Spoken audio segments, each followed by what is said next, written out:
back to A Shot of Weeb, episode 46. I don't know where I'm going with this. I did it correctly. I'm not used to doing the intro correctly. Yeah, so then you had to like fuck it up yourself. I kind of, because I usually lead into the rest of the episode with a riffing on how I did it wrong, and then I didn't. I'm the Epic Bob, known for general stupidity, and for my co-host here, Seaweed Ambassador, is usually sick of my shit by the end of the episode. By the end? By 5 minutes in. 5 minutes? We'll be generous today. Shut up. So, for those who are... hopefully there's some new people listening today. I don't have any proof for that. I wanted to... If you're new and watching this show, thank you. Yeah. Get out while you can. No.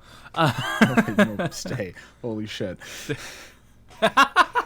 Holy shit! There's a show where we pick an anime each week. We watch the anime, and then we get together on camera, get fucking drunk, and talk about it. Okay. Some weeks is way more drunk than others. Yeah, this is probably not going to be a crazy one. We had a crazy one a couple episodes ago. You did. I had a crazy. Yeah. It's been a while since you've gone out there on a show. I think the last time you went wild was Little Creature. But now you've derailed the whole episode. We're only talking about Little Creature now. 3-hour special, baby. Let's go. 3-hour special, and all it is Little Creature jokes. One of my favorite characters of all time. Terrible show, but like they had one good gag in the last episode. So since this is the show where we drink, you said I have to talk about what I'm drinking first for some reason. Yeah. Because you my drink is you very want to build up surprise for yours? Interesting. Yeah. Interesting. Am I gonna hate it? I don't think so. It's not gross. Like it's like the drink. Just go. Well, I've got something pretty simple. I mean, I'm not doing any shots because I'm literally out of anything to shoot. I have no hard liquors in the house, unfortunately. Okay. So on the way back from Magic the Gathering at my friend's place, we hit up a shady little gas station.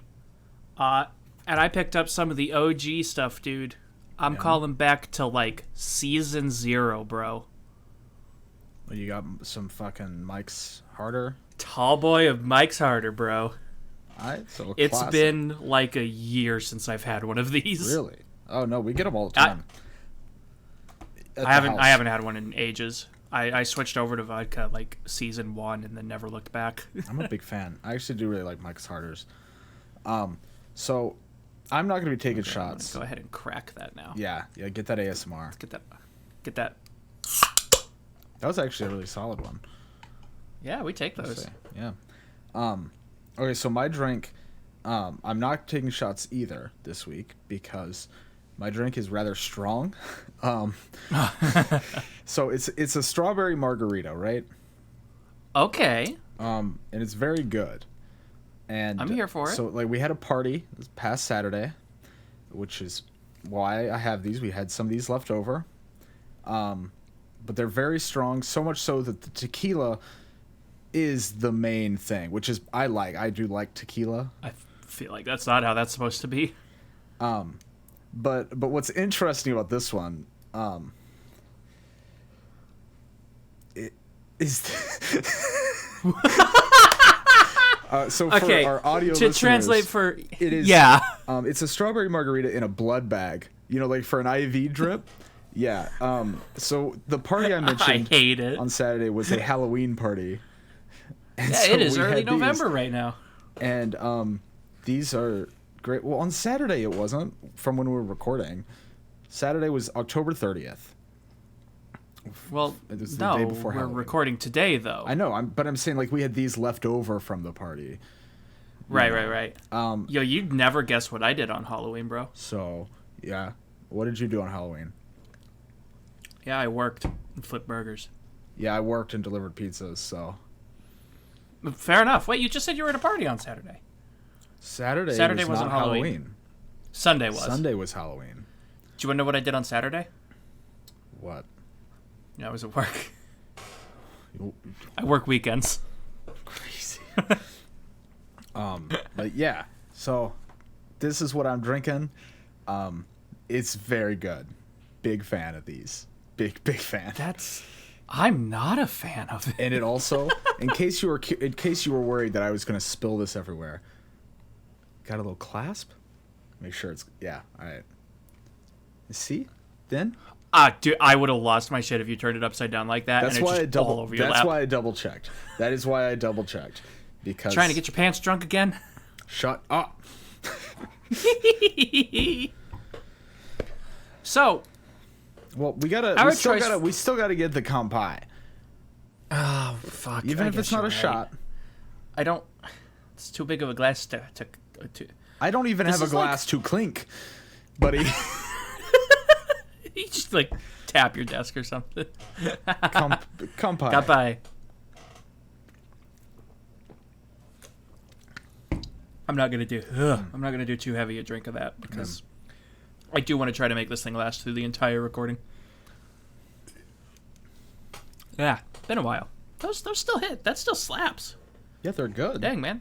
Yeah. I told you. I got the mango one downstairs, and then I immediately remembered that, like, wait, isn't mango the one I didn't like? Which is weird because I like mangoes. Mangoes are good. Yeah. Alrighty, well. So anyway, to get a little bit of backstory, again, assuming no one's here, a little bit of understanding on the cycle of our show. We alternate what we watch each week based on criteria of who chooses it, with every third week being a show that neither of us have watched.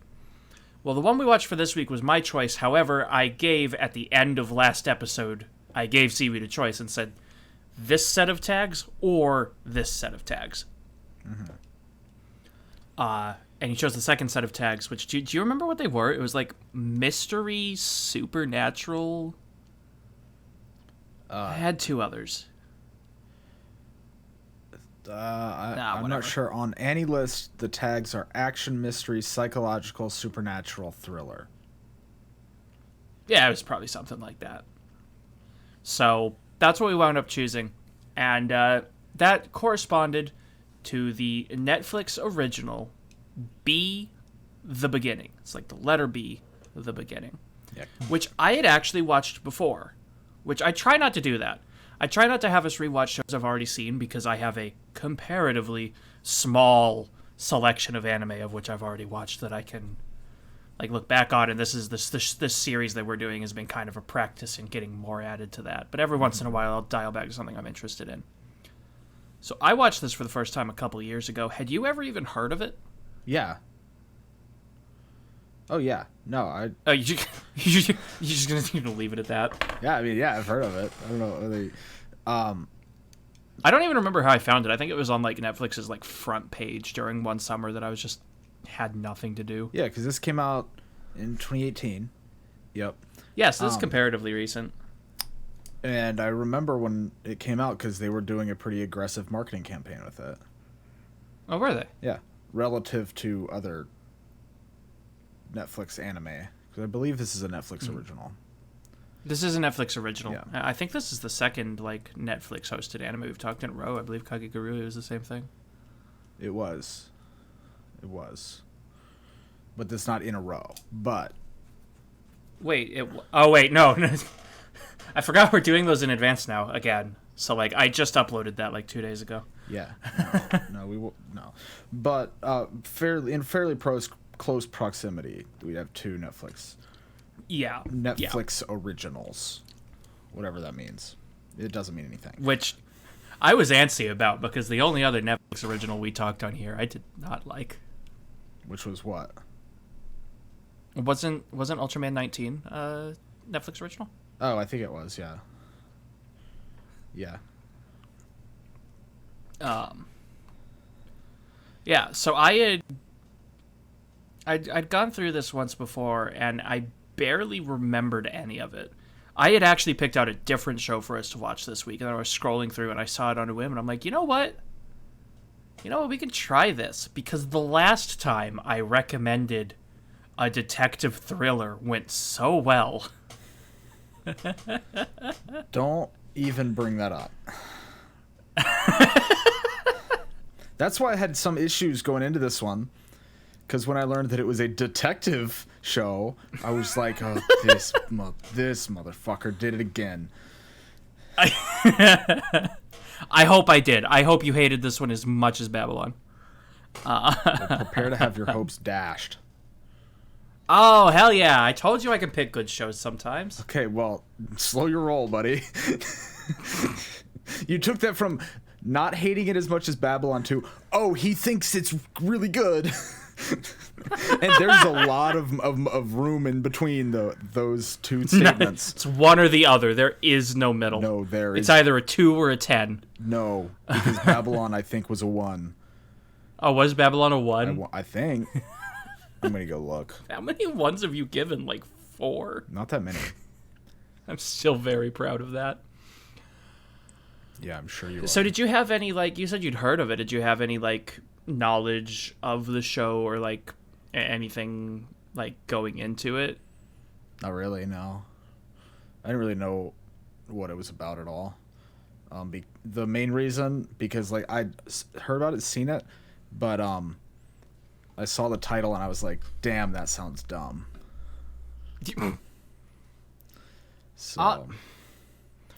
I'll be real. Having seen the show twice now, I still don't entirely understand what the title's about. I mean, I know why the bee's there, but I don't know about the beginning. Apparently, there's a second season of this. It's like a 6-episode like mini season. I don't think that was out last time I watched this because I would have seen it pretty shortly after it came out. Mm-hmm. So I don't know what happens after this story arc.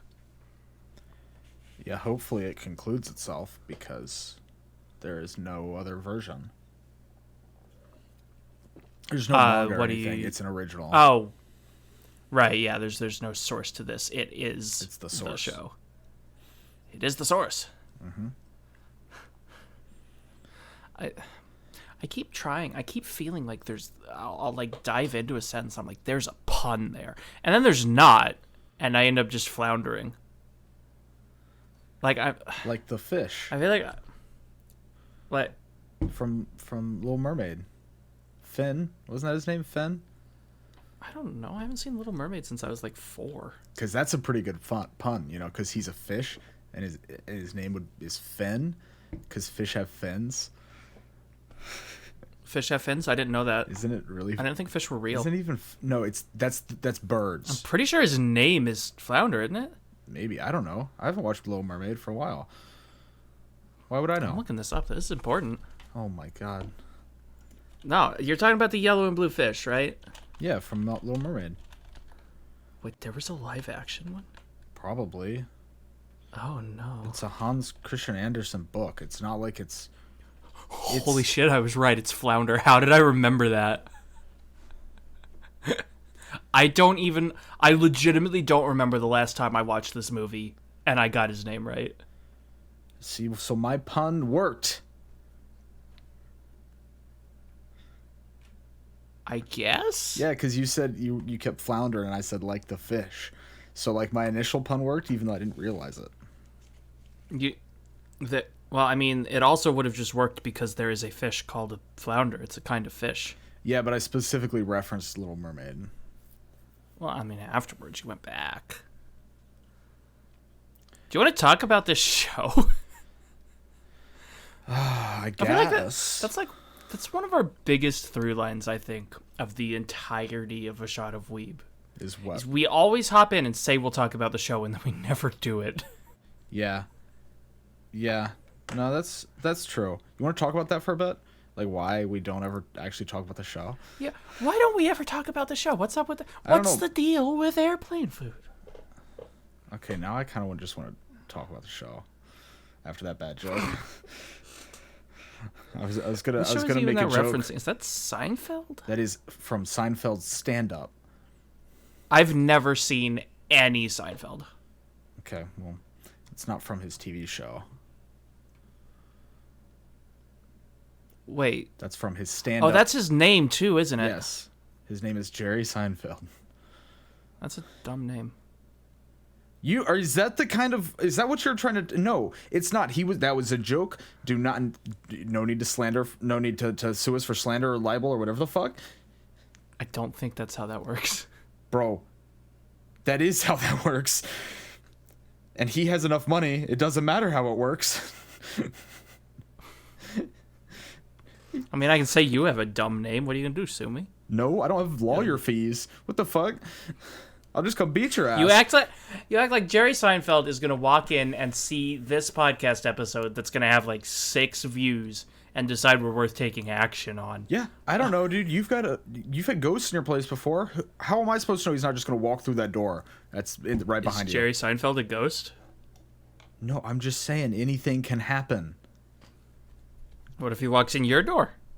Well, it wouldn't be like on camera, so it's okay. Oh yeah, my door is just like right in frame, isn't it? Yeah. See, so that's why he would choose your door, and also you were the one who said the thing. I didn't. You're defending Jerry Seinfeld's honor. We should stop name dropping him. What happens in Be the Beginning? Yeah, so because us name dropping him really gets his name out there. So you hadn't seen this before. I had. I would like to get your perspectives on a completely fresh viewing, whereas I was going in with like bits and pieces here and there that I already knew. All right. Well, you better ask some questions. Did you watch the show? Are you able to talk about it? See, that's an interesting one because no. No, I did watch the show. Say, did you actually not watch the show? I'd believe it at this point. I told you I watched Ganbare Doki-chan. I keep trying to leave the door open for you to talk about things, and you say like 3 words and just like awkwardly stare at the camera. I'm like, all right, I guess. Okay, no. No, you ask me yes or no questions, and then you're like, why isn't he expanding? Like what? I'm like, I thought you were gonna follow up with something if I say no. Yes I was or no. like, had you heard about the show? What did you already know about it? And you're just like, I had. I said no. What you said the first time was, have you heard about this show? And I said, yeah. And then later on, you asked the question, what did you know about it? Let's just get this record And your straight answer to here. that too was yes. I might sue for slander, because what the fuck is this? You fly up the like 7 states away that you are. You I walk can't in my afford door, a plane ticket. slap me on the back of the head and leave. Okay. How about, is there anything that you would like to say about this show? I'm going to give you the floor here. No. Fuck you. Okay, yeah, that's the broadest. Is this how you feel? Is this how you feel when I'm being dumb? Am I getting it returned now? Finally, he realizes. All right. Wait, No, I'm fucking kidding. No. Oh, I'd believe it because I'm kind of dumb. No, I'm giving you a light ribbing. This episode's a train wreck. All right. Well, okay. When I did say ask me questions, I'm starting over. I wasn't expecting the broadest questions known to man. I must say.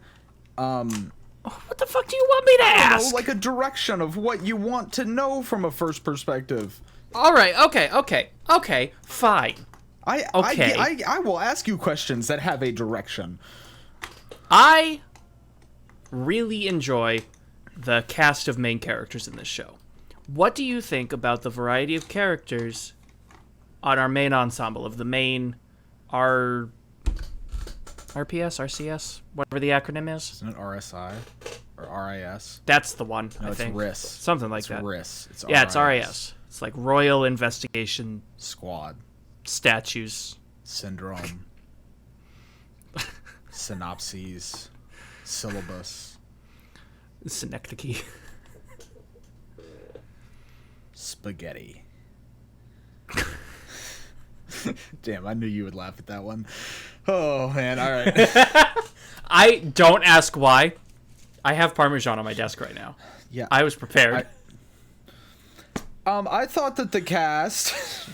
Why do I have Parmesan on my desk? I thought that the cast was, they were fun.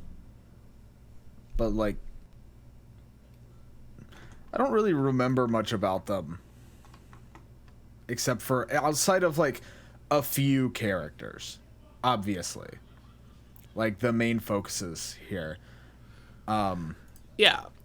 Should we Okay, this is something I don't think we ever really cleared up. Like, how much are we expecting people to have read up before we come in here? Should we be talking about, like, the basic idea of what this is before we ramble about specifics? I don't know. I got a little... I got a little flustered. Usually things flow a little bit better, and I got lost in the confusion. Yeah, it's because you didn't fuck up the intro. See, you ruined it. You're right. I need to start over and say something stupid, and then we'll be fine. I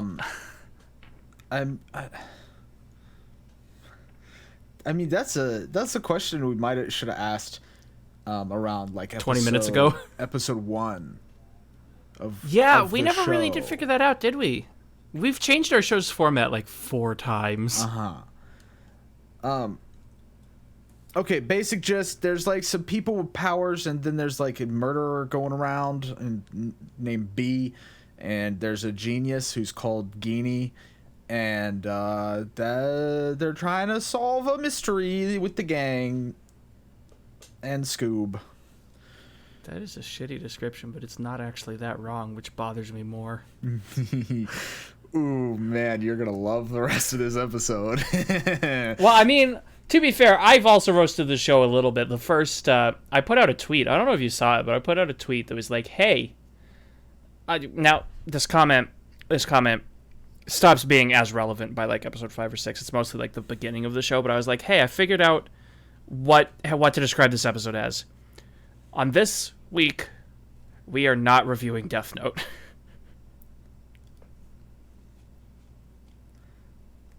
Yeah, I did see that tweet.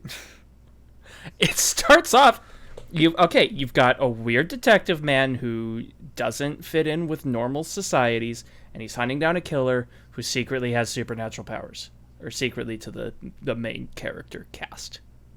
It's not Death Note, though.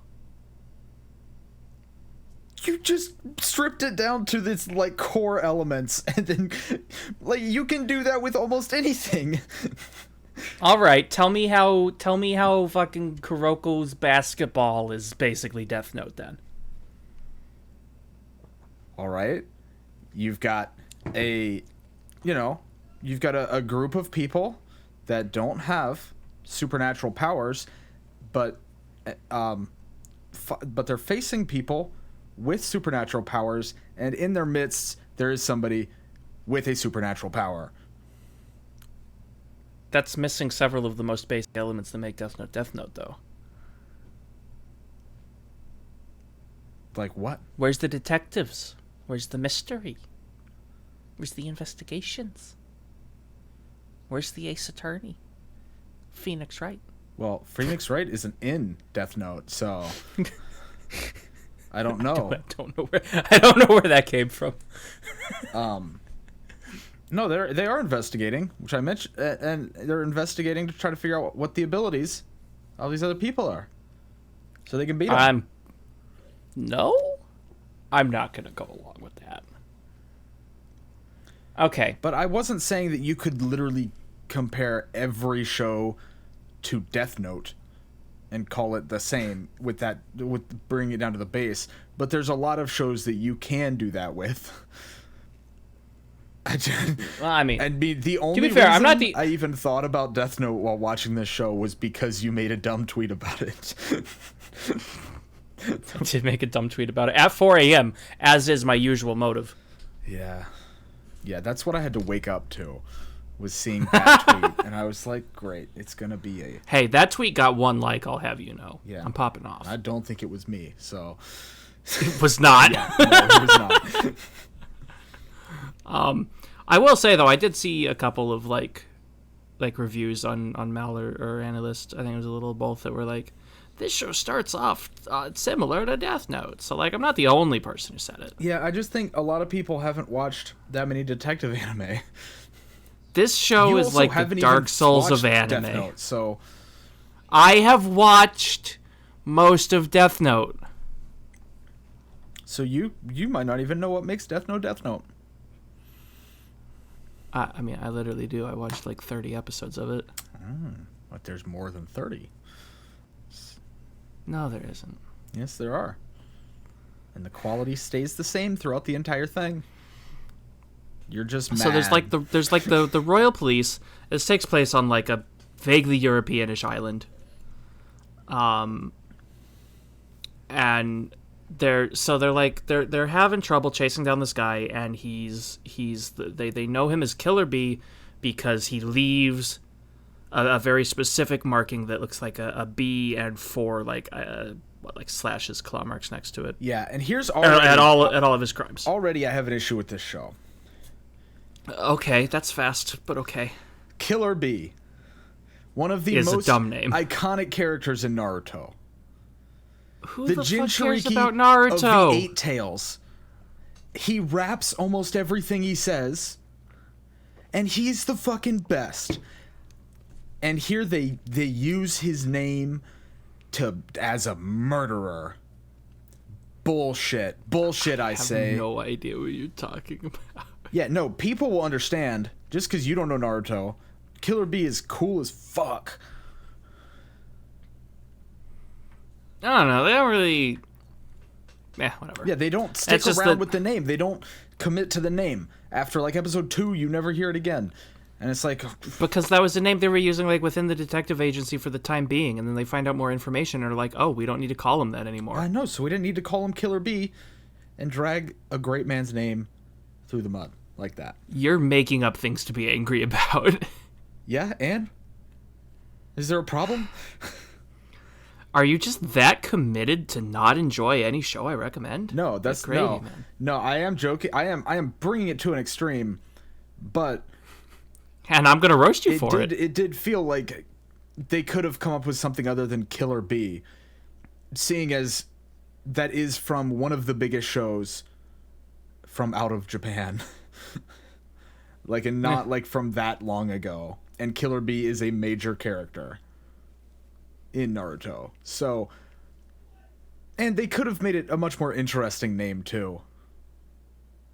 You know, like they could have called him like the B4 Killer or something. Right? Sounds like an idol band, an idol group. B4. Yeah. And idol groups are cool, but that's not a real one as far as I know. So it works out perfect. But there's also, so like we also get to meet like a lot of the detective crew. Our main one is a girl named Lily, and she is the best waifu material. You're not going to change my mind. And an old man named Boris, and a weird guy that we meet partway through the episode named Keith Flick. Because everybody is apparently from, I guess, like different countries. They pull like names from like a lot of different like languages and stuff, which is kind of cool. They don't just name everyone Japanese or name everyone English. He's also called Genny. Yeah, well, that's a dumb name, and I choose not to remember it. Oh, that's the only way I'm referring to him. I hate you. Well, it's dumb. Thankfully, they don't call him that very often. It's pretty much just Boris that calls him that. And me. Well, you're not a character in this show, okay? Yeah, then we can... God, I wish I had something harder to drink. This is going to suck. You do. Okay. You have a harder. Right there. That's not enough to put up with your anger and disdain for no good reason. It's not even anger and disdain, though. It's all just to get a rise out of you, and it's working. And it's working. That's the problem. Perfect. All according to Keikaku. What? Translator's note: Keikaku means plan. It means plan. I'm very glad you told me that. Thank you for that bit of information. What's the translator's note? So it you in case you don't know have to Japanese. Keep it separate. Yeah. I wanted to help out people, and it's also a fucking Death Note meme. I'm aware. Oh well, I know. Because I showed you about it. Yeah, I know you did. This joke was funny, and then we kept going. Oh yeah, that's what this podcast is. There's one other character that I think is going to be worth mentioning. There's other characters that are theoretically worth mentioning, but one other character that is like interesting. I don't know. Kyla is their hacker, and you know she's a hacker because she has like 7 keyboards. Well, see, that doesn't mean she's a hacker. That could also mean that she's a video editor. Yeah. I think you're giving us too much credit there. Or do you use 7 keyboards to edit your videos? No, have you never, like, do you watch Linus Tech Tips at all? No, but I do know that, like, if you're good with the shortcuts, like, you're hammering on a keyboard the whole time. So one of their editors, Taryn, he has, like, I think 3 full-size keyboards and, like, 2 or 3 Stream Decks on his desk, all for editing, and then other macro pads for his shortcuts. Good gravy, dude. That's a bit excessive. He's a great editor, so... I mean, fair. He's almost, like, I have a feeling he's going to be a better editor than I am. Okay. No need to put yourself down like that. I should probably edit a video once in a while, aside from the podcast. I haven't done that in, like, 2 years. Yeah. Yeah. So, is there anyone else in the cast that's worth mentioning? Other than when they become relevant? That's all you wanted to say about Kayla? She's a hacker? I wanted to make the keyboards joke. I mean, she is a lot of fun. I enjoy her a lot as well.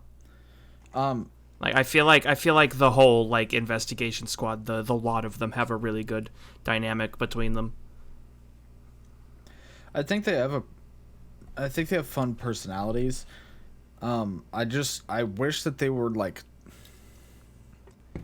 they felt fairly one-dimensional for most of the show.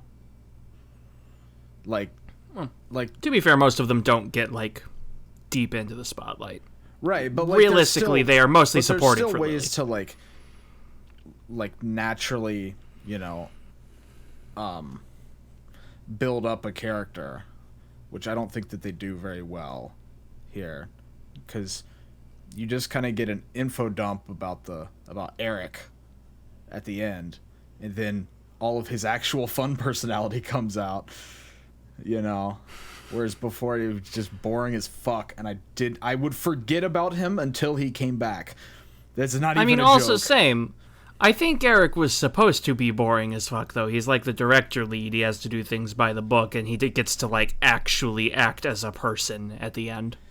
Yeah, but I don't know. Like there's a way to keep somebody boring as fuck while still, while not like making you forget that they were a person. That's fair. Like, what about Boris though? What about Boris being the best boy? Boris is fine. He's just kind of like an old man, though. He's an old man, and he kicks down the door when he thinks his friends are...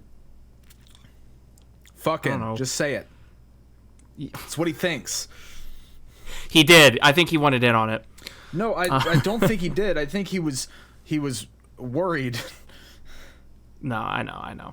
Okay. I am making things up as I go because I don't have anything concrete. I've been thrown for such a loop this episode already that none of my thoughts are organized anymore. You've done this to me. I didn't start off the episode perfectly, so don't put this on me, buddy.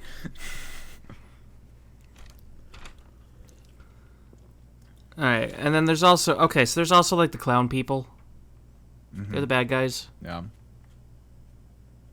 They are.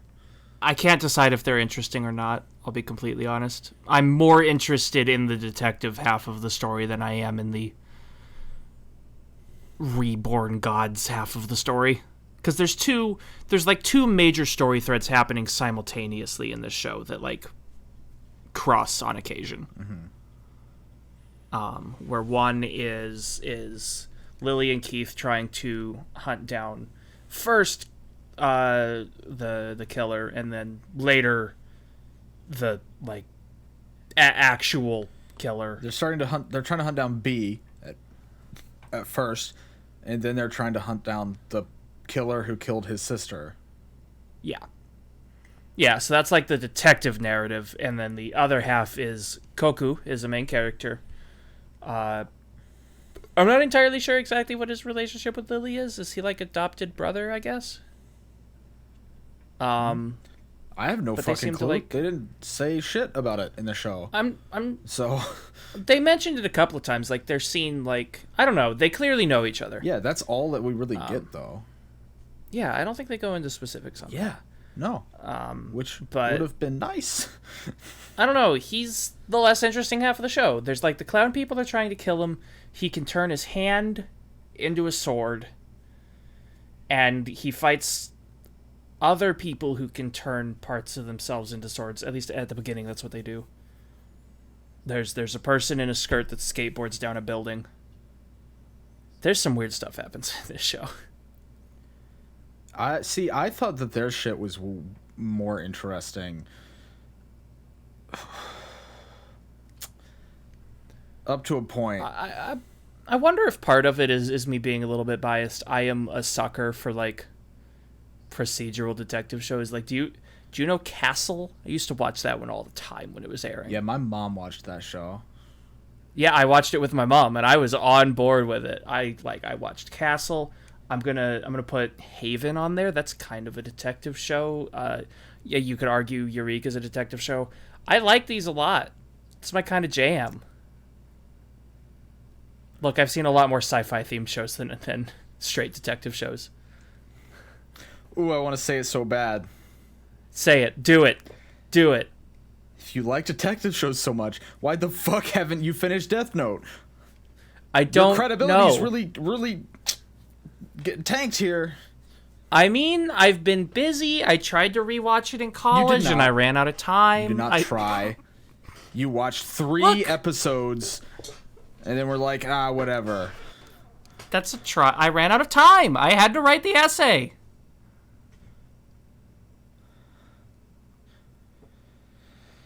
I had to write the essay.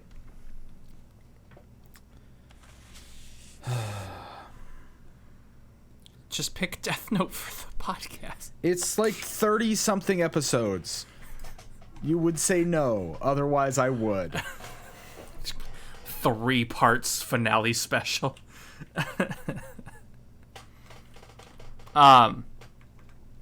There's also other detectives. There's like Bran and Mario, but whatever. They're not interesting. And there's I'm trying to figure out who I need to talk about. We can talk about the others like when they're relevant. I'm not how specific do we want to go on the story? I'm gonna jump the gun a little bit. There's a lot happening in the show. Go watch it. Things might make sense more when we talk about it if you've seen it. Maybe. And also because I don't think I want to just drop all of the spoilers. I will drop one spoiler, but it's not a big one. Okay. I don't know. We're gonna see where this goes. I'm gonna say go ahead and watch this. It might be a little easier to keep up with. Okay. Well, where do you want to start? Now that everybody's watched the show. Right. That's the problem. I don't really know. What did you think of the design of this show? Because I think this is one thing that I really like. Now that I've seen a lot more things, the first time I watched this, I was just kind of going in. I'm like, it's a show, whatever. But this time I'm watching it, I'm like, this is animated really fucking well. This looks excellent. Wait. I think this looked really good. Wait, do you want my opinion on the design or the animation? Go both. Go ahead and separate it. Because I kind of just lumped them I was together. about to say, you asked me about design, and then you started talking about animation. And I was like, oh, fuck. Oh, shit, oh, fuck. I'm dead. All right. Pick one. Pick one, and I'll follow suit. Design. I liked the design of, like, the villain troupe. I like their, like, weird tattoos and shit. That was really cool. And then also when they transformed, like Koku's eye was really sick. The design of it and everything. Very detailed. Yeah, it was very detailed. And then his like black-winged king form was really cool too. But like the other characters, it's not that they're like bad or generic. I don't know. I'd say I they're all just felt pretty like distinct. I've seen them before. And to nitpick on something, I don't do that often, but, uh, but I really didn't like that Lily is always blushing. Okay, I'll admit I did find that one a little odd myself. Like, I'll grant you that threw one. me off a lot. I just wasn't personally a fan of that. But animation wise, it's very well animated. Like the fight scenes are really dynamic and fun to watch.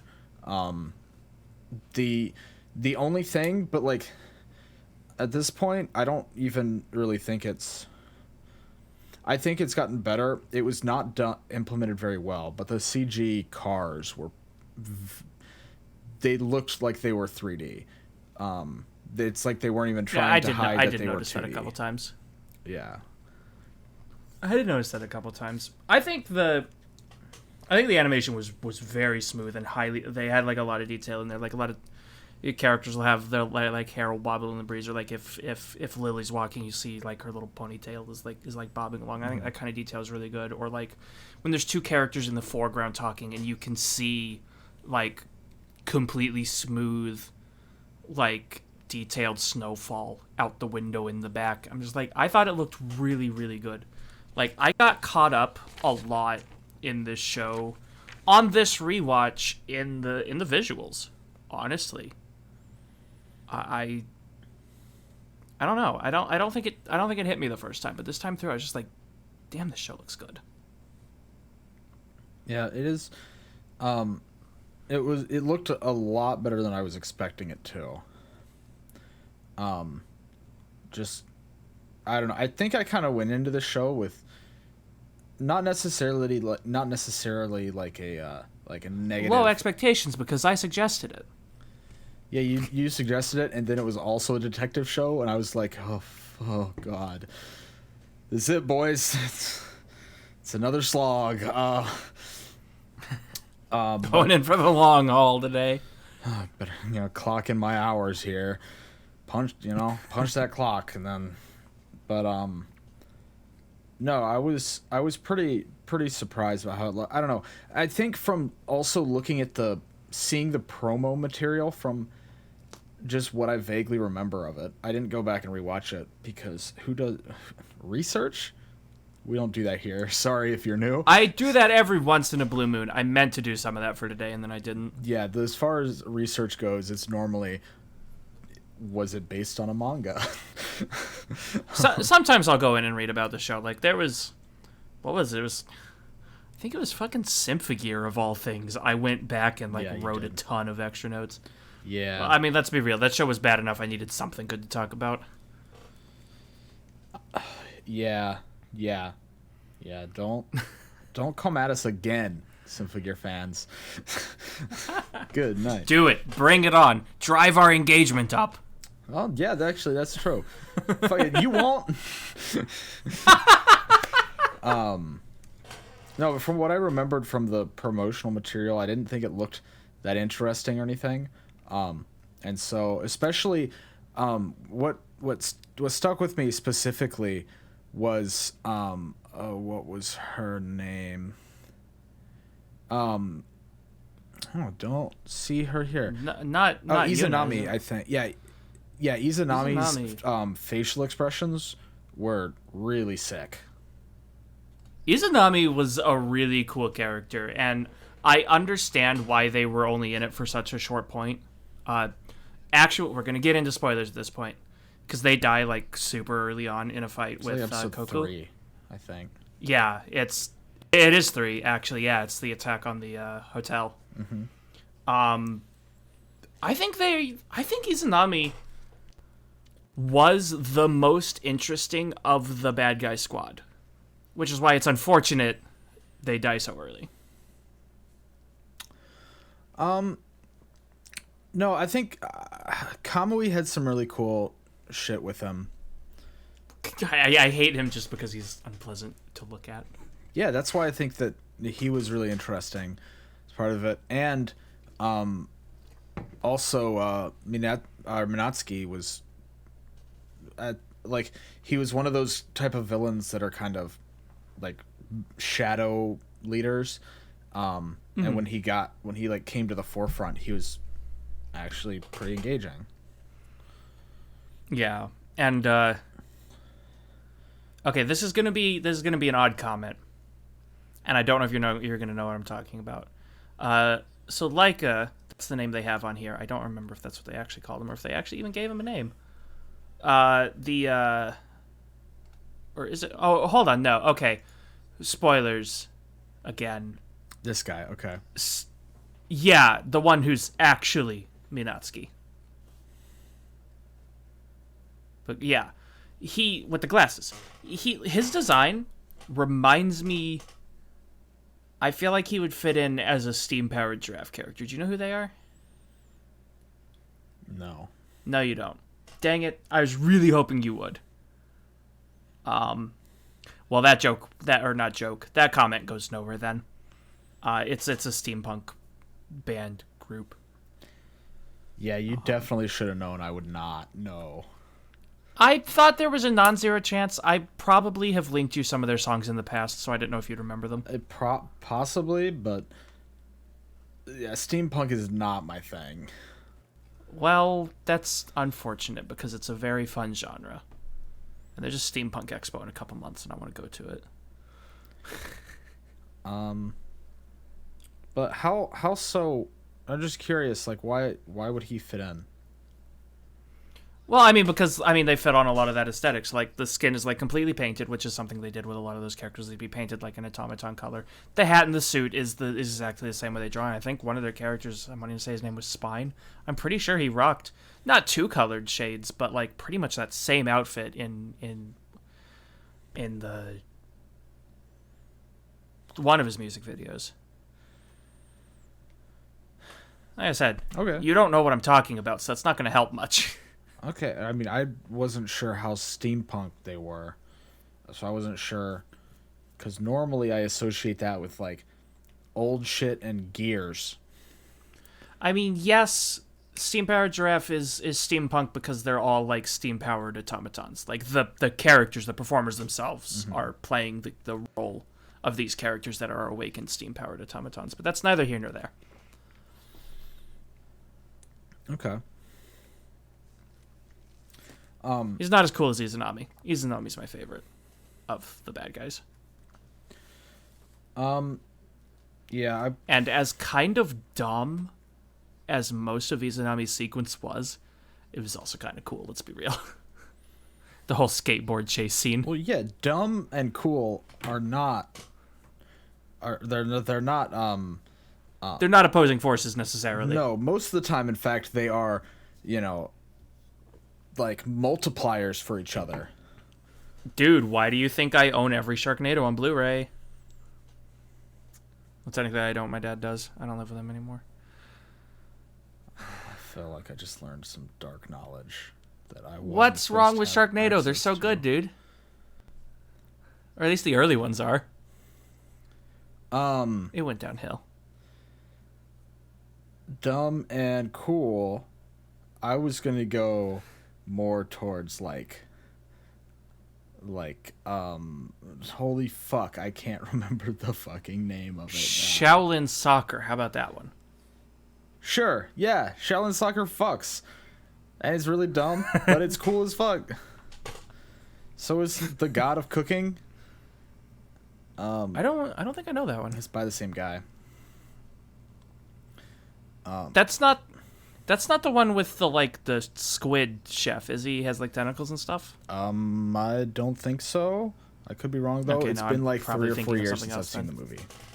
I don't know that one. The only ones by him, assuming I'm remembering correctly, the only other one by him I've seen is Kung Fu Hustle. I think that's the same director. Yeah, it's Stephen Chow. Yeah, that's him. Yeah. Yeah. Yeah, no. Kung Fu Hustle, dumb, stupid, and cool. Fast and Furious, Yeah. dumb and cool. I'm not big on Fast and Furious. Yeah. That's just me. Cause see, you bring the dumb part of A Shot of Weeb and the cool part. No, fuck off. Now, as far as Fast and Furious goes, my dad is going to cringe if he ever hears me say this. I'm not that big on cars. You fucking racing. loser, dude. Fucking love cars. Yeah? I love cars, dude. The first My dad- only 1 in 3. Cars 2 sucks ass. I walked right into that one. I fucking walked right into it. Yes, you did. But no, in all seriousness though, the actual mechanical everything. machines of cars, I am a big fan of. Yeah, my dad tried to get me into them like really hard when I was younger. We built like a handful of model cars together, and I still have a few of them, and it was fun. And then I started doing my own things and promptly stopped caring about cars much at all. Like, sometimes I'll see a nice one on the road, and I'm like, "Ooh, that's a pretty car." Fuck if I remember what it's called, but it looks nice. Oh man, you poor lost wandering soul. Look, man, looking at cars means going outside, and I don't do that very much. No, you can look at cars from the comfort of your own computer chair by just going to youtube.com. Or you go to Netflix. And watching the Cars movie. Or you go to Netflix and you watch Rust Valley Restorers, one of the worst shows I've ever seen, and it fills me with joy every time I think about it. Is it that bad? Yo, It's a what hippie. about, okay. It's like a 60-year-old hippie and his really dumb friend. They live in Canada and they fix cars. And he's also broke, and he will almost, if he has cash in his pocket, he might just buy a car with it. What about... I breathed my water. What about American Pickers? I used to watch that one a lot. American Pickers is cool, but it's not really about cars. They don't really do like a lot of car stuff. Talk about the show. I need to breathe. About American Pickers? Yeah, so it's like a show. One of the shows. Any of the shows we've talked about. Oh, well, then we're definitely going to Rust Valley Restorers because it's sick. Okay. There's 3 seasons of it so far, and Netflix, if you're watching this, please, season 4, let's go. Season 4, I'm ready. Let's talk about the show people are theoretically here to hear about. Oh, man, maybe we should do a Rust Valley Restorers episode. That'd be sick. It's not an anime. Oh, you haven't seen it.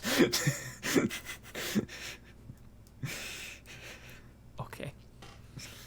Do you have any opinions about Keith? Like, I feel like Probably.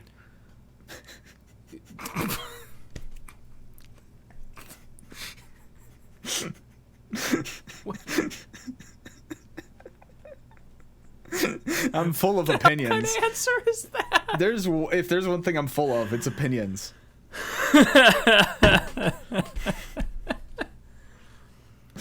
Okay. Would you like me to give those opinions, or? Yeah, give an opinion. It's probably terrible. Keith is a pretty well-written genius character. They went with the version of, like, I don't know, weird, eccentric smart man. Like, actually, hold on. No, this reminds me of a complaint, or it's not really a complaint. It's something that I really, really like, but it frustrates me as a non-Japanese speaker.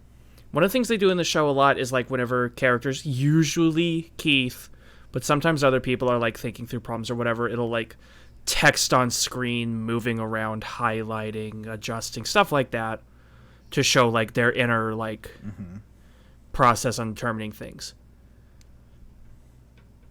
That kind of sucks when you have to do subtitles, because then the subtitles of the text on the screen is then fighting and mingling with the subtitles of what they're saying at the same time.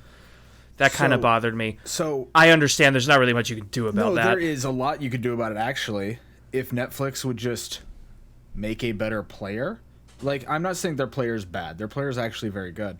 But if they would make a better subtitling system for their player, easily you could do that. Because it's actually a big problem with Komi-san right now, is because a lot of what's on screen on Komi-san is important, and you won't know it if you can't read it.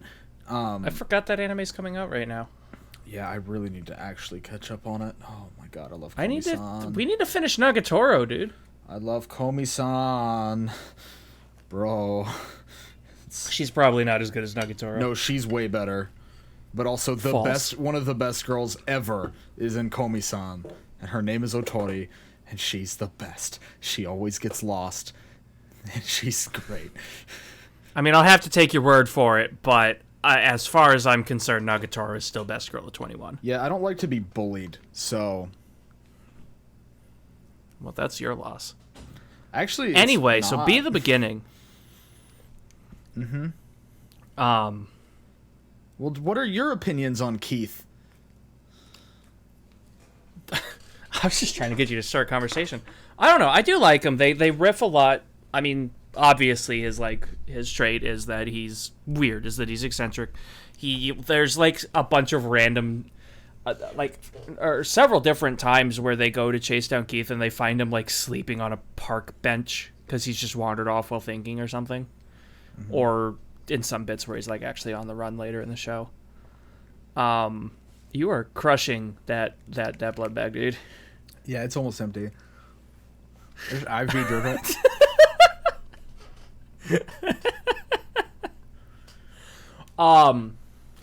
Yeah, no, and so a lot of the early dynamic is him, like all the other characters trying to figure out how to adjust to this strange man that is now suddenly part of all their proceedings. Like, I don't know, like he's like writing on a whiteboard making notes or something, and he comes across this big breakthrough about where the guy's going, and he runs up to the big monitor they've got everything on and just circles it on the screen, to which Kyla nearly has a stroke because he just drew on this massive wall-sized monitor. Mm-hmm. I don't know. I think it's good, and it gives good opportunities for the others to try to play off of him, particularly Lily, because she has to like figure out how to work closely with him over the course of the series, because she's not the lead on the investigation, I don't think, or she kind of is. Technically, Keith is like the lead, but everyone's kind of like doing their thing. I don't know, but Lily is the point of view character. We're following Lily primarily. She's like one of 3 point of view characters. It bounces between her and Keith and Koku. Yeah, I don't think any of them really have... I mean, like, I didn't do any, like, stopwatch timing to see who had the screen most point of view time. Yeah. But I think it's pretty equal between the 3. Oh, and you know Keith is a big brain because he translated the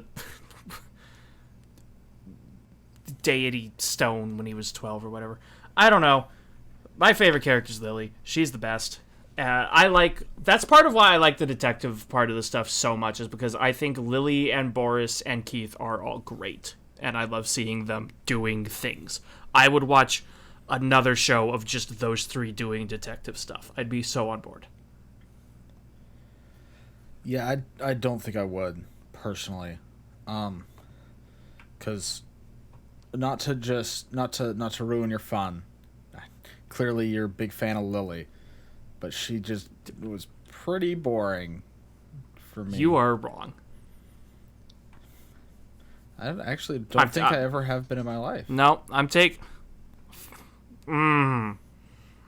buddy. Well, you heard it. Wob confirmed. That's not how that works. Oh, man. Do you have anything else you'd like to say about characters? Because if not, I think we should probably take our half break and try to reevaluate exactly where we're going to go with this episode. No, I think I'm good. I mean, I don't know. It's hard to talk about a lot of this shit because most of the show is convoluted bullshit. Like, I mean, kind of, yeah, but that's also the premise of a mystery. Like, we follow along and unravel it as we go. Yeah. But there is a lot to it. We'll get into that in the second half, because I think we'll have some discussion out of that. Yeah. I honestly, given how I was feeling about this show literally earlier today when I finished it, I'm really surprised and kind of frustrated that I'm having such a hard time talking about it. Like, it doesn't make sense. Well, no, sorry. It doesn't make sense that I'm having difficulty. It sounds like there's a mystery afoot. It's not just... I can't do any more because copyright. I don't even know what... You barely did anything. I kicked into Ghostbusters. I don't know why that's where my mind went with that. I don't know, because I was thinking of Scooby-Dooby-Doo. Scoobert. No. We're done. That's the half, fellas. I can't take more of that.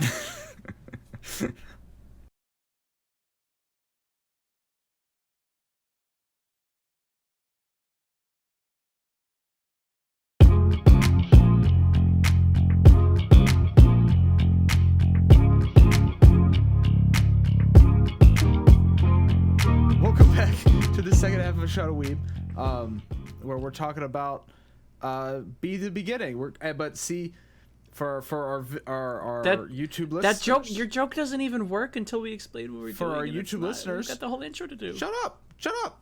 I'm getting there, buddy. For our YouTube viewers, you might notice there's something different here. It's because we decided we're gonna take a wide angle to this half of the podcast. So I pulled out my wide angle lens and then I just held it up to the camera. That's all I did. This is what I have to put up with. This is what I have to work with. Yes. There's the same person who took that wide angle lens, put it over one of his eyes, and then went, "Oh wow, that hurts my eyes." And then did it a second time. Do not do this. You fucker.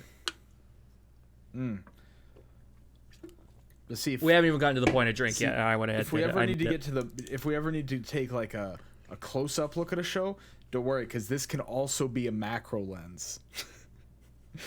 Mm-hmm. See, you just unscrew that, and now that's bad sound. And now it's macro. You seem very proud of yourself for that one. Yeah, this was like a $50 purchase off Amazon. No, it was way. How many times have you used it? I've used it quite a few times, actually. Okay, fair. All right, I'll give you that one. I was kind of expecting you to have said you bought it and just hadn't done anything with it. Oh no, I've had this for like 8 months or so. Like I've used it. I've used it. All right. Yep. All right. But yeah, no. Bad puns aside, we did realize that despite our actual thoughts on the show, or despite mine at least, there's a lot that happens in the show and there's a lot to be said, but trying to talk about things that happen in the show, we're having a hard time talking about it, and it's a little hard to identify why. So we're going to step back. We're going to try to talk about what are some things that we think were done well or done poorly. We're going to review the show. You know, the thing we're fucking supposed to do. Yeah, it's like it's a first in Shot of Weeb history, but yeah, no, we think we agreed that approaching this show from a more a wider sense and approaching the topic of what is B instead of talking about what are things that are cool that happened within the series. I'm rambling and it's not working very well. Yeah, we decided to go the Plato route. I know we said we're not going to talk about like smaller things within the show, but there is one other thing that I want to bring up. You're going to okay. Just because it was silly, what did you think of the sniper rifle chain gun?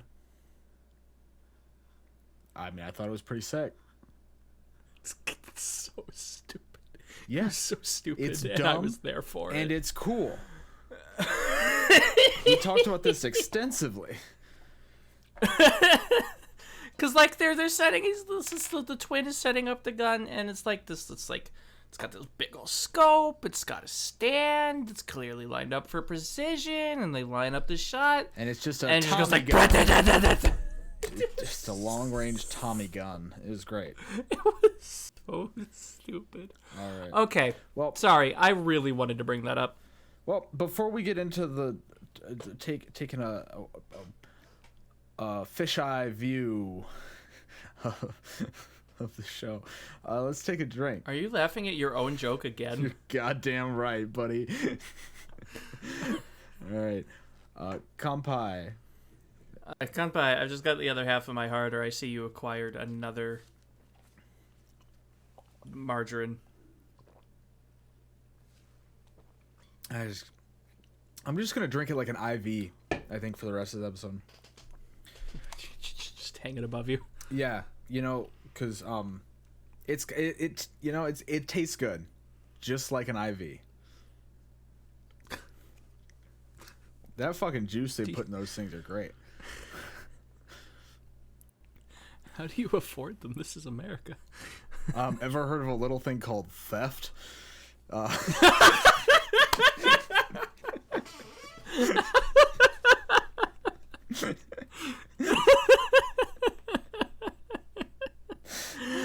I hate everything. All right.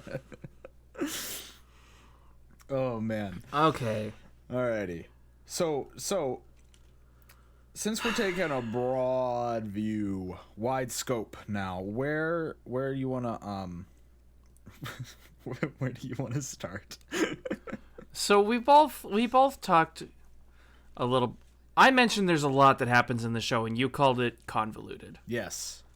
What are your thoughts on the story structure Garbage. of Be the Beginning? Okay, we're going right out the gate with it. All right, elaborate. That's the thing that I hate about this show the most. Because there's so many things happening at once, and I don't think it handles it very well, personally. Yeah, because I did already mention this briefly, but this show does It has try to run A-plots. 2 parallel stories. Right. It has 2 A plots essentially, and then it also has some B plots in there as well, of like minor things, things going on.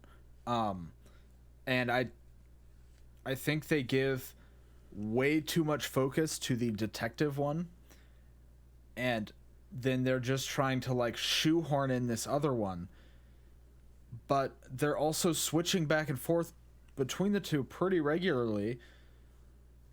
And it makes it hard to follow, at least for me. Yeah. I agree to a degree. I do think either one of these would have been good as their own story, obviously still crossing with the other a little bit because they are interconnected at some points. Right. I don't think its ability to run both of them simultaneously is great. No.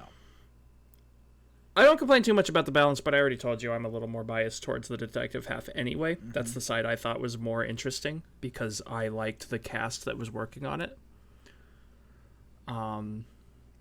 See, that was one of the issues I had, though, was because it felt like they were trying to, at the beginning, like pull you in with this intrigue of who is B, like who is this killer?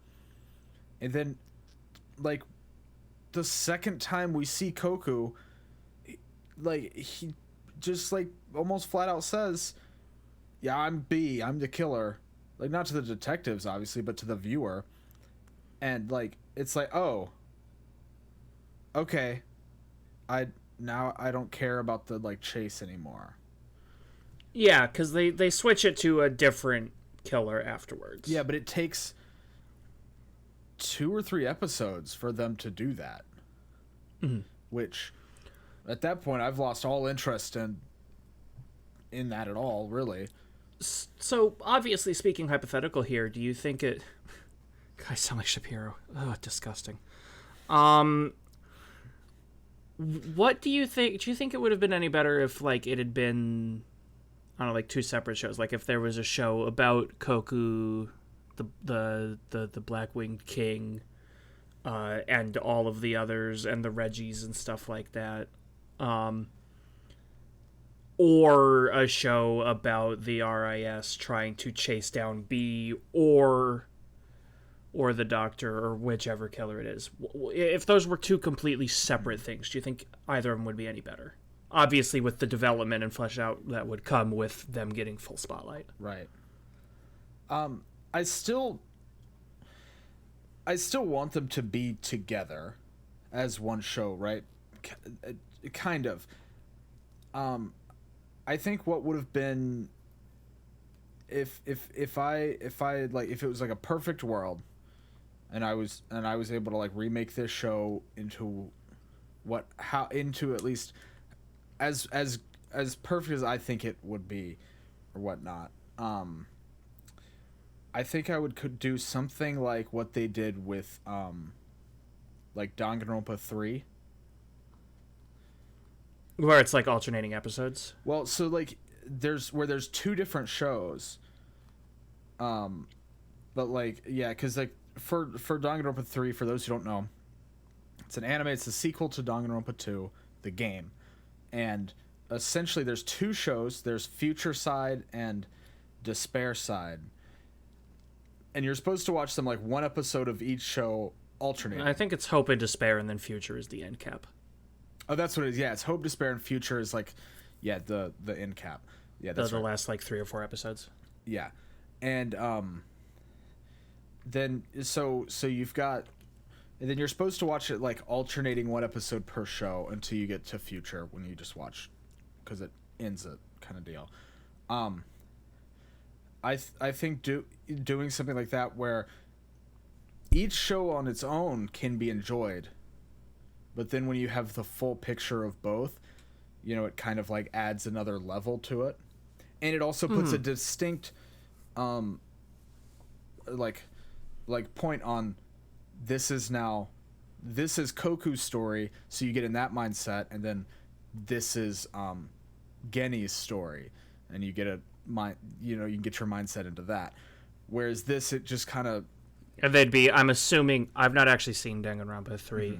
I'm kind of guessing here, so I'm assuming that in this situation they'd be running like parallel, basically, like this time frame one story arc, same time frame the other story arc, something like that. Yeah. Okay. So like it would be like the same events that happened in this show, just two, but from a different perspective. Right, two shows. So at least for me, I'm able to compartmentalize those easier than if it just in the middle of the episode it just randomly goes back and forth between the two stories that it's trying to tell, you know. Because I think I think you are right. It does seem to focus on the RAS side more, even though the deeper lore appears to be in the Blackwing King side. Yeah. Which maybe Keith is the connecting element between those two. By the way, I feel I should clarify that. Yeah. And maybe that 6-episode sequel, I think it's called Succession. That that might flesh out more of the Blackwing King story. I know I say this very frequently, but I want to try to go back and watch that because I am curious if it'll help like lay stuff out. Just by how the show ended, like the last shot after credits scene kind of deal. You know. Yeah. Which I don't think I saw that the first time I watched the show. I did not remember that at all. Yeah. To be fair, I didn't remember much. Mild spoilers. The only thing I remembered going into this show for the second time, the only major thing that I remembered, was that the B was actually a 13. I didn't even remember what that entailed. I just remembered that there was a 13, and that was representative of Koku. Yeah, I wish that also meant more, too. I like what they did with it. Like, they gave him a good reason to be leaving that there.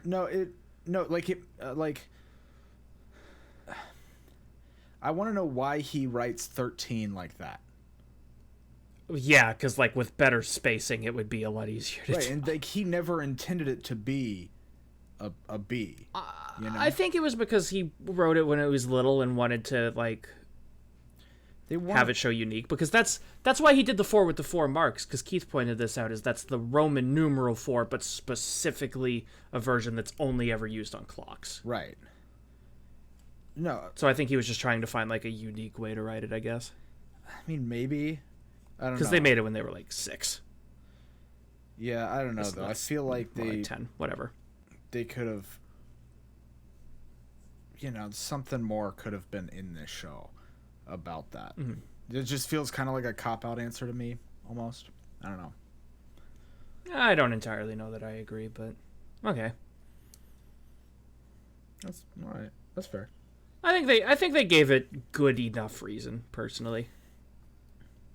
I know. I think part of it is just because a lot of the other stuff in the show has like deeper meanings to it. Yeah. Well, And I mean, then- also keep in mind, though, like, when Keith figures out that it's a 13, he's not going to know what the significance of that is. Only Koku and Yuna know why that matters. Oh, well, yeah.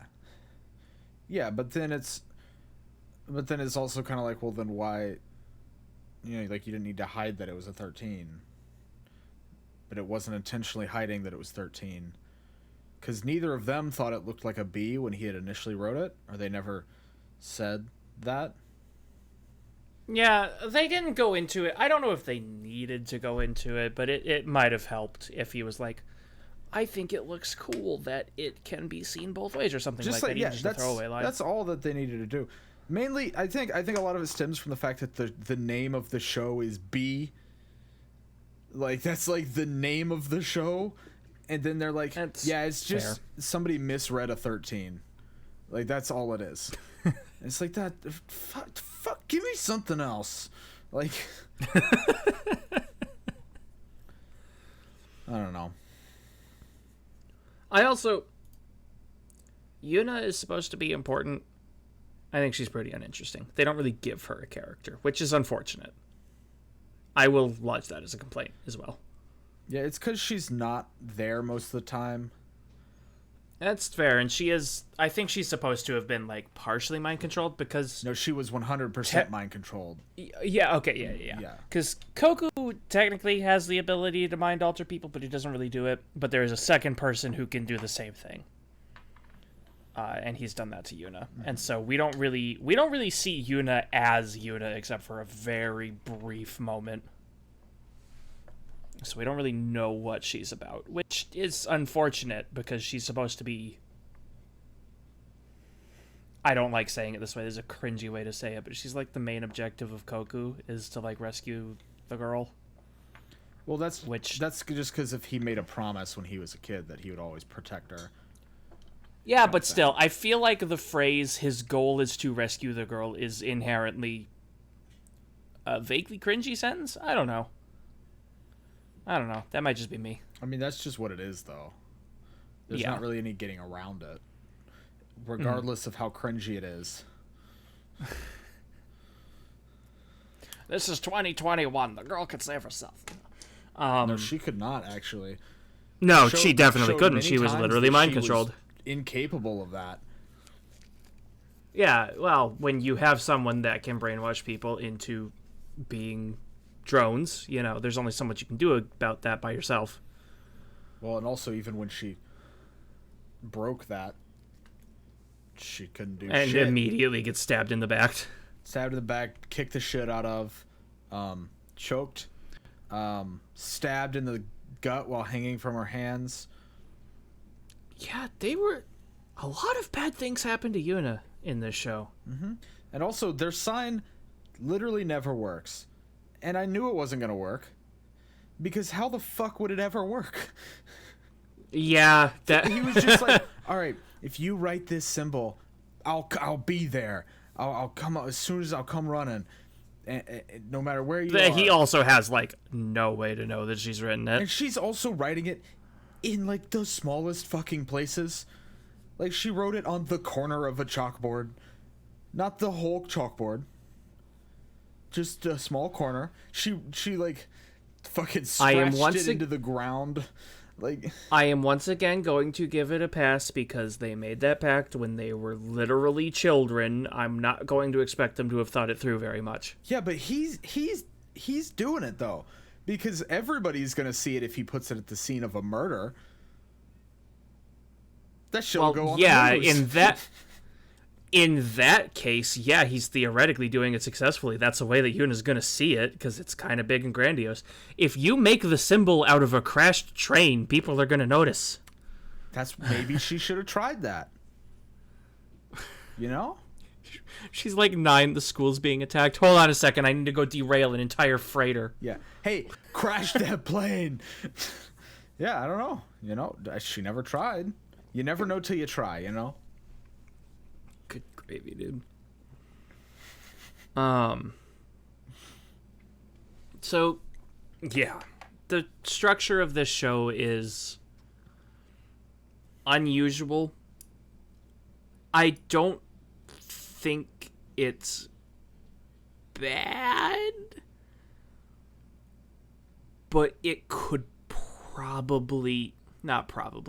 it could have been done better, because two stories are sharing the spotlight in this case. And at least one of them does end up a little bit underdeveloped. Yeah. Or at the very least doesn't have the time to fully...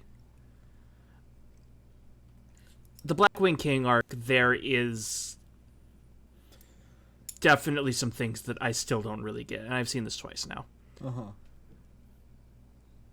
Like, I got a little bit confused on who all of the clown group, how many of them, are they all like gods? Are Reggie's part of the gods or not? Which Reggie are like these like semi-human people. I wrote them down. What does it stand for? Regulus Genedrive Immoral Egursis. No, they're Reggie. They're Reggies.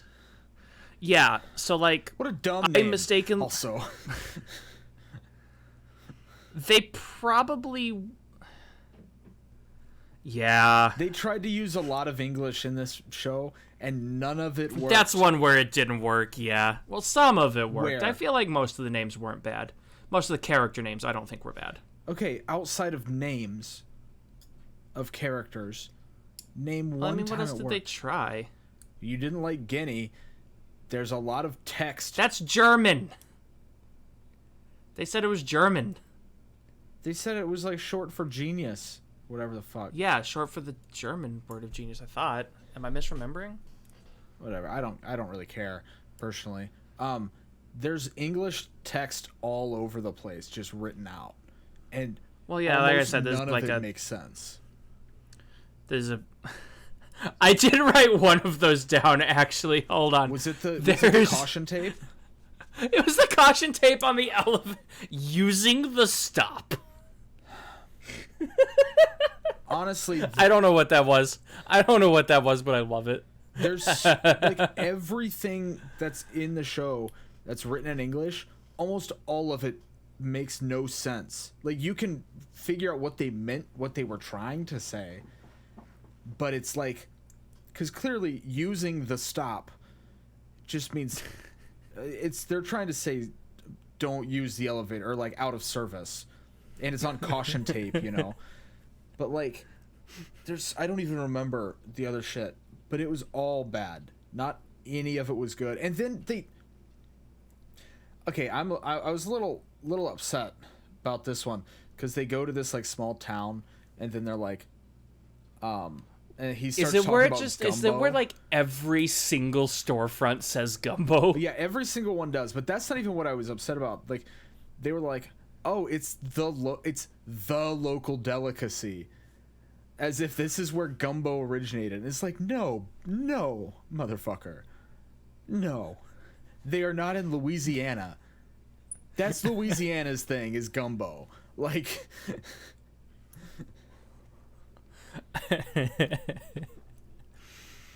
I don't know. Yeah, no, I using the stop. So bad. I find that hilarious. I'm sorry. Honestly, I saw that. I was disappointed that Netflix saw that and didn't say anything.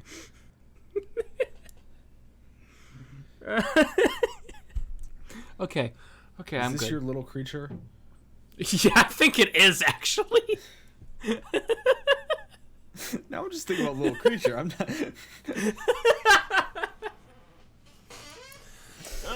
But is little creature using the stop, though? No, he triples the power of anybody he's on. What happens if he triples the power of using the stop? It's using the stop times 3, clearly. Oh, little creature.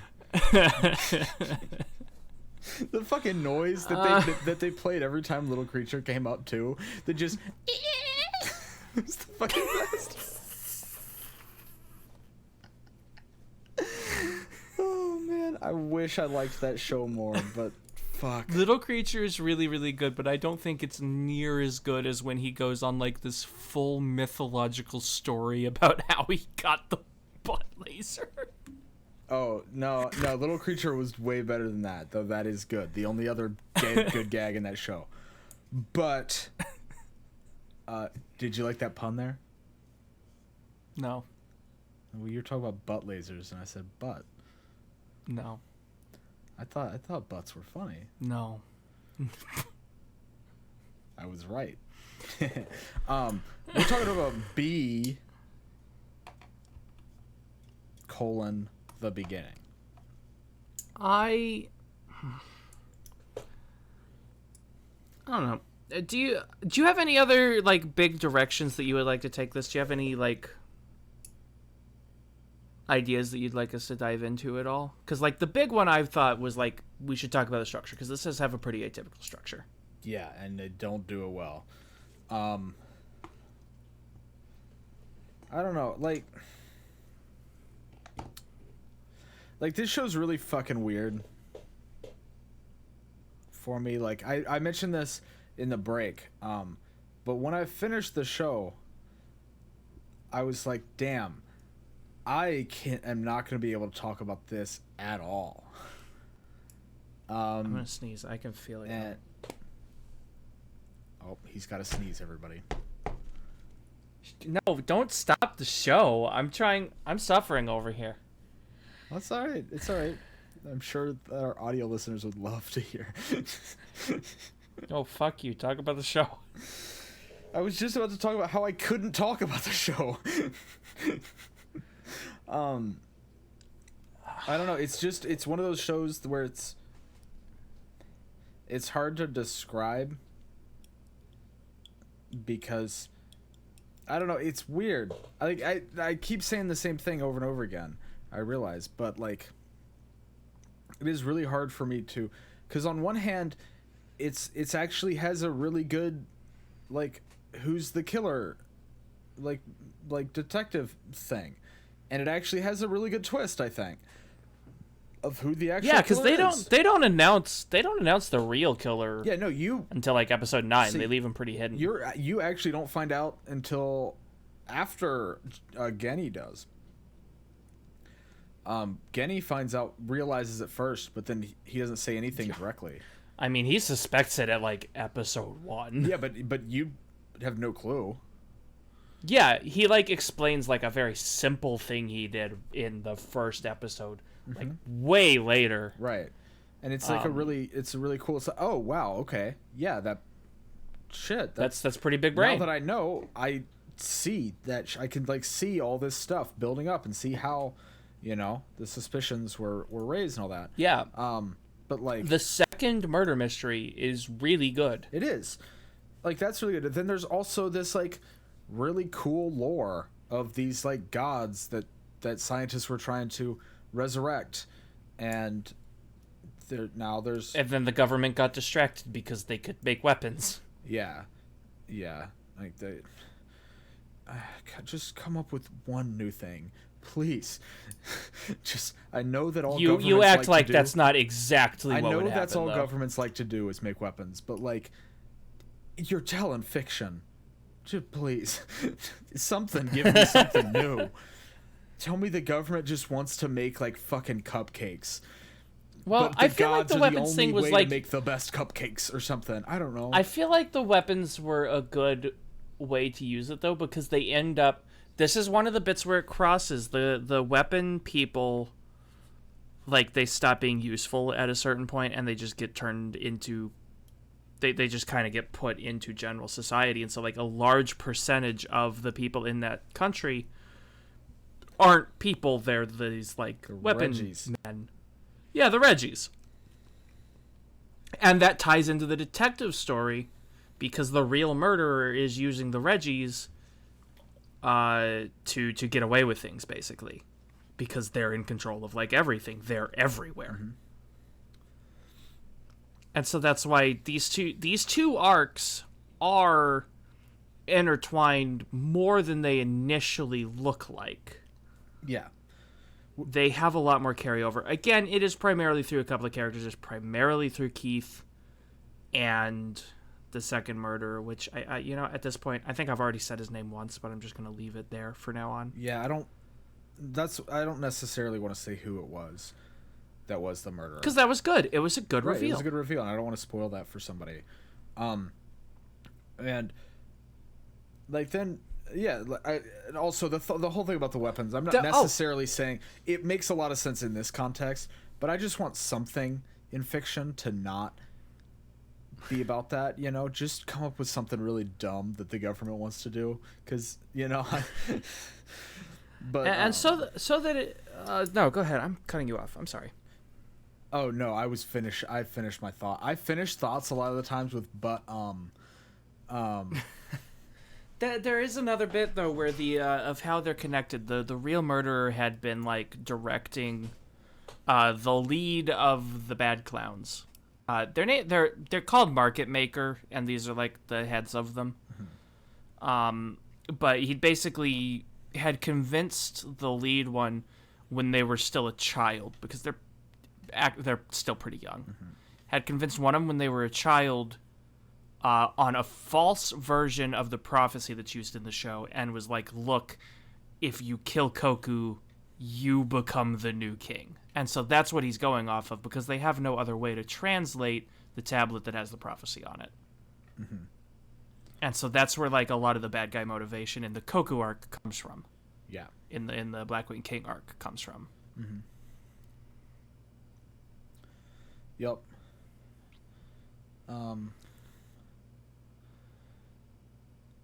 Yeah.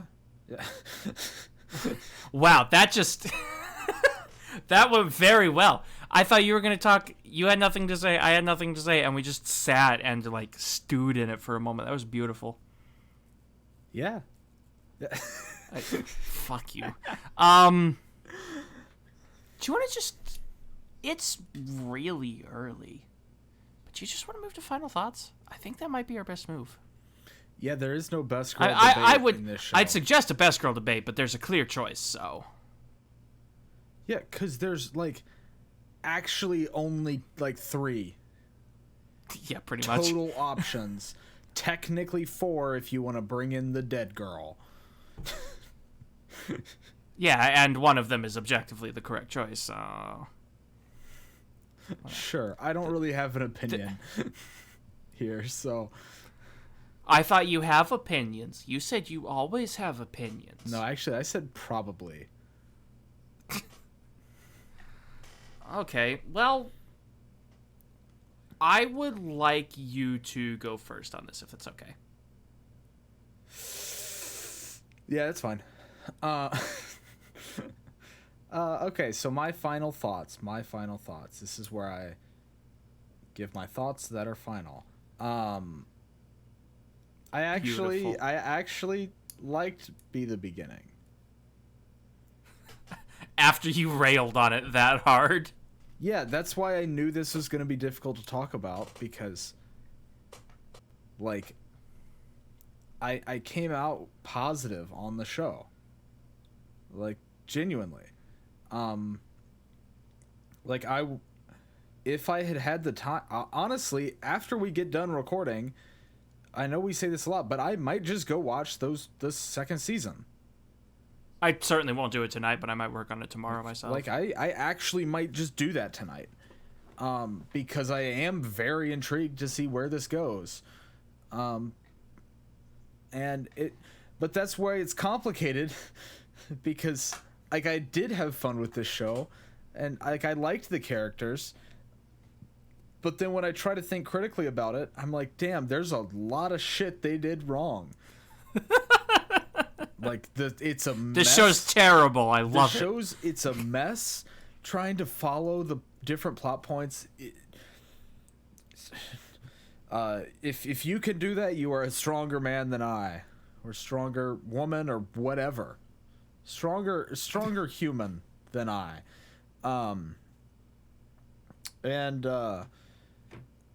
Yeah, I mean, I don't know, it's very complicated. Like, I would recommend people watch it, personally, because I think, if nothing else, it's really fucking pretty, almost 100% of the time. Oh, absolutely. The only time it's not is when there's cars. Like, that's actually the only time. How do we keep looping it back to cars? Lightning McQueen's just so cool. Dude, I love it when I'm watching this detective thriller and there's like this mystical god man with wings and then Mater shows Owen up? Wilson car. Owen Wilson car drives around the corner, goes vroom vroom. Owen Wilson and Larry the Cable Guy just show up out of nowhere. But no, that is probably the only weakness I would say in terms of animation. So yeah, like at the end of the day, I give this show a solid 7. Dang. Which I know with how hard you were going against this show. Yeah, I know. I thought I was gonna be lucky to get this above a 5 from you. I know. You said a lot. There was quite a few times off camera where you were like, "Oh, you didn't like it, did you?"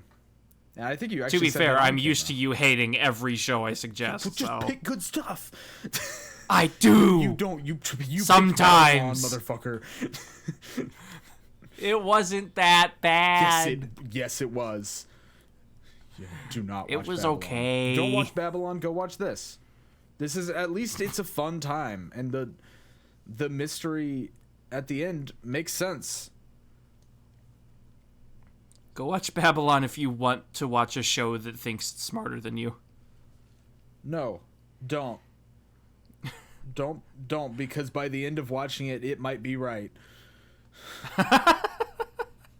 Alrighty, well, those are my thoughts. I guess it is your turn. Okay. Well, I'll be honest, you've actually hit on a lot of what I have to say. The story in this show is unusual and can be a bit difficult to follow. I didn't really get the hang of it the first time I watched it. And this time through, I'll admit there's still stuff I don't entirely get. I do think one story of the two is more interesting than the other, but that's my personal biases coming in. There is one aspect. One of these two stories I think has a more appealing aesthetic than the other for what I like. That has nothing to do with how well either side is done. This show is absolutely gorgeous. The animation is very detailed, very well done.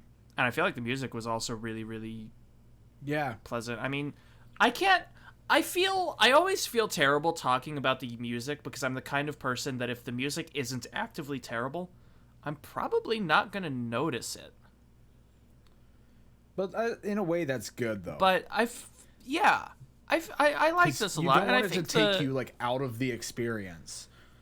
You know? The OP is, like, super short and sweet. It's like a 20-second musical sting with some really good animation to it. It felt very catchy. It felt very Western.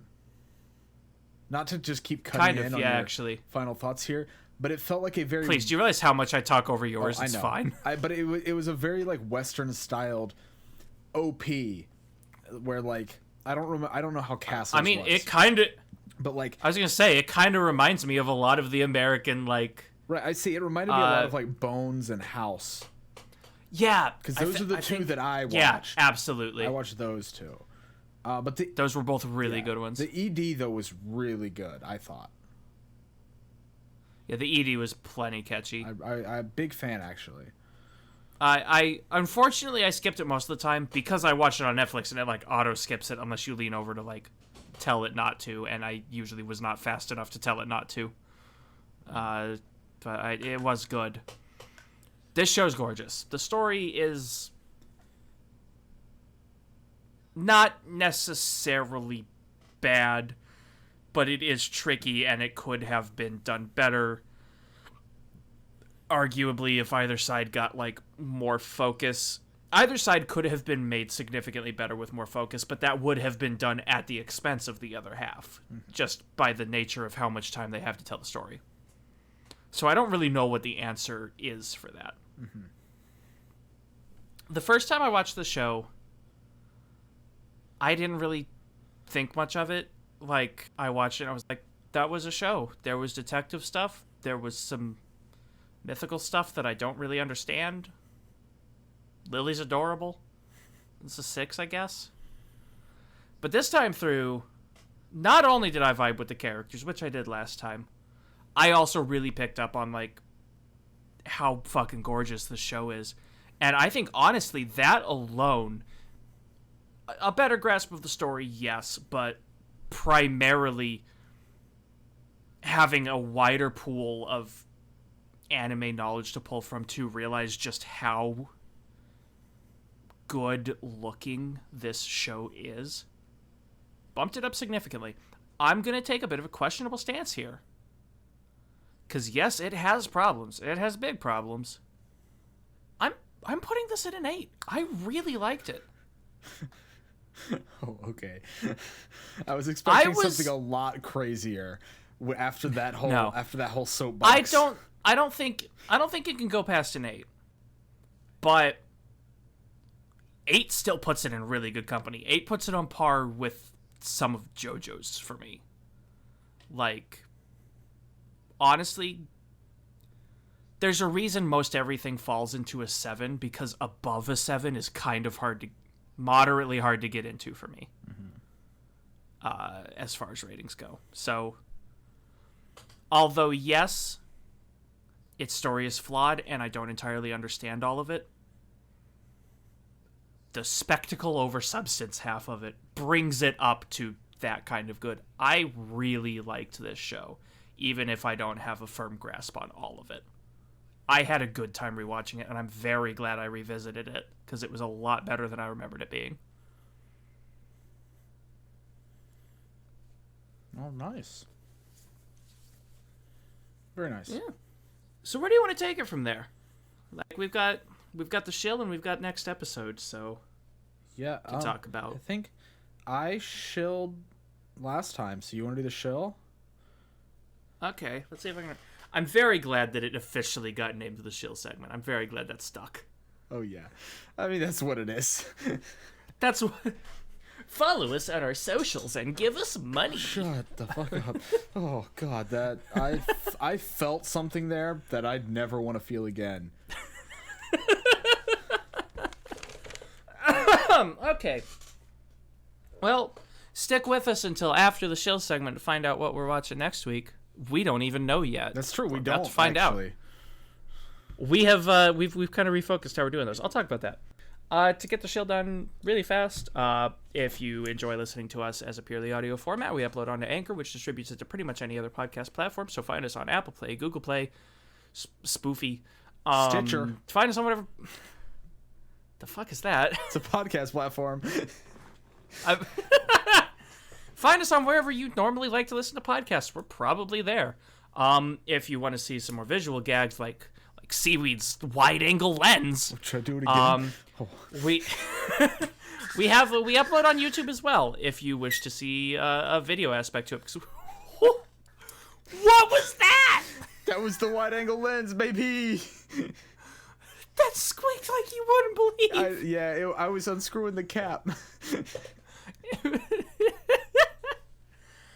We are also on YouTube. Theoretically, we can get a kickback if you listen to us on an audio platform through an ad read that we have running.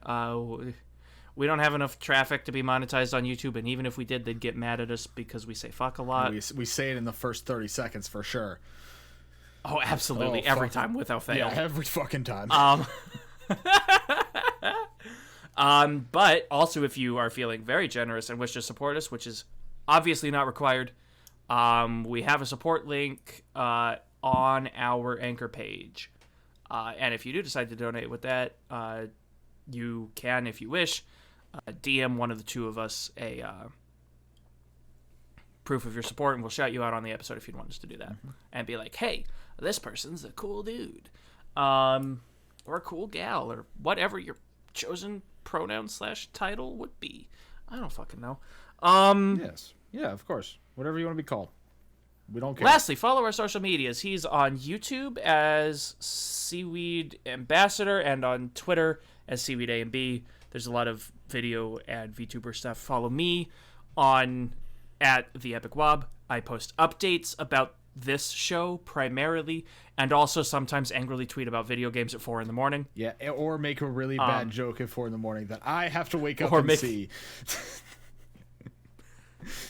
Primarily look for my posts at 4 a.m. Eastern time because I don't sleep. You'll get something out of them for sure, positive or negative. But I believe that's that. That's how you can keep updated on A Shot of Weeb and on what we're up to. I suppose this is something we don't normally say very often. If you search Seaweed A and B on AniList or the Epic Wob on Mal, you can find our ratings list. It is Seaweed Ambassador on AniList. Seaweed Ambassador on AniList and the Epic Wob. Maybe the Epic Wobbuffet on Mal. I'd have to double check. Yeah. And so if you want to see our ratings on other stuff that we've talked about either on the show or even just like that we've seen in general. Or if you want to sneak peek at what my rating for the show is. Because I rated it as soon as that would only work for him. I do not update my scores until the episode has gone live. Yep. I update my scores as soon as I finish watching. I have a sticky note that I've been writing my show scores on so that I can remember to update them like 2 weeks later when the episode actually comes out. Well, I think that's everything. Yeah. So I'm going to. How are we picking out our new episode, Seaweed? So we're doing our fun little thing that we did the last time, where the last two times where, well, only one of the 2 times did Wob actually have a D10. This time he does. He's got it back again, and so. Okay, well I'm using a D20, but it does the same purpose. What the fuck, bro? The rest of my dice are in the. They're in here, and I don't want to jimmy them out, but I've got my spin downs here from playing Magic, so I can just grab one of them. All right. So we've got a D20, I guess, and then we also have a list of 10 different shows that neither of us have ever seen, and we're gonna roll the die, and move our mice. I can't remember. I was trying to remember what the VeggieTales joke was. That Bob talks about Mousetrap. What? I don't remember that. Yeah, you roll your dice and move your mice. All right. Okay, I've got the list pulled up. Here's hoping these are all actually short enough shows to talk about, because I had to remove one about 2 hours ago because it was like a 30 episode show. I'll be on the hunt to double check.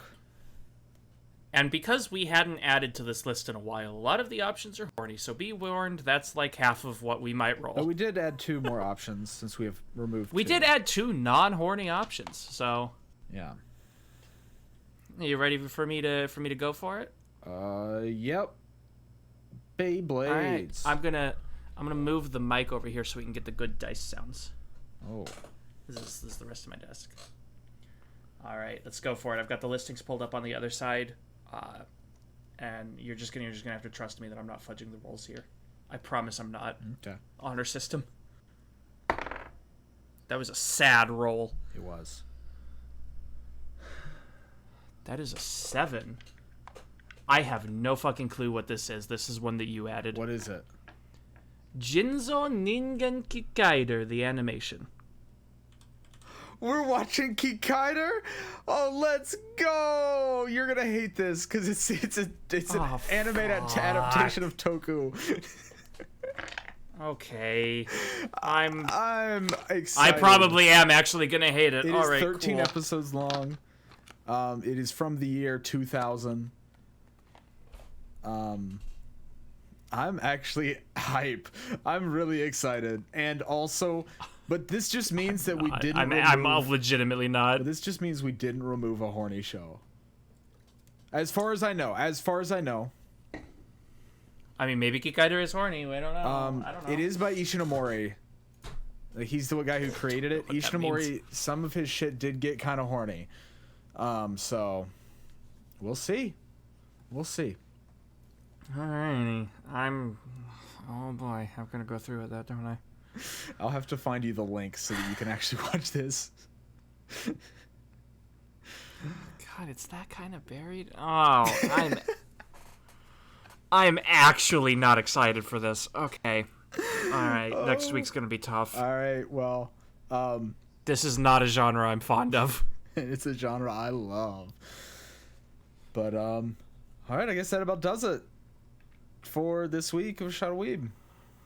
Next week, find us for Jeans on the Ink and Kikaider. Yeah. Ooh. And the week after that is also my choice.